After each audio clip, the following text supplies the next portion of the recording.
Сәлем достар, мен бүгін сіздерге наурыз көже дайындап көрсетемін. Бұрын ата-бабаларымыз қыстан аман-есен шығып, көктемде наурыз мерекесін тойлаған. Наурыз көжені дайындау үшін қыстан қалған сүреттерін пайдаланған. Және де түрлі дәруменді дәнді дақылдарды қосып, ақ қосуды да ұмытпаған. Наурыз көже Қазақстанымыздың әр өңірінде әр түрлі дайындалады.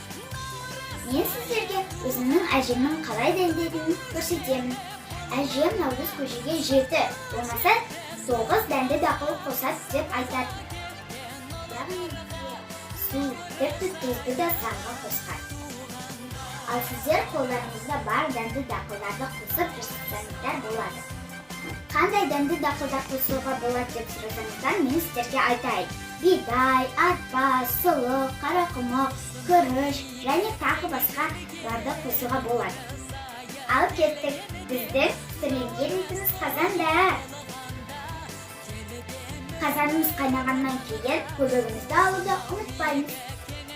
Кейін ұзақ пісетін дәнді дақылдардан бастап саламыз. Кеттік. Міне біздің наурыз көжеміз пісті. Көже пісерде құрт немесе айран қосуды ұмытпаңыздар. Көктем табиғаттың жаңаратын сәті.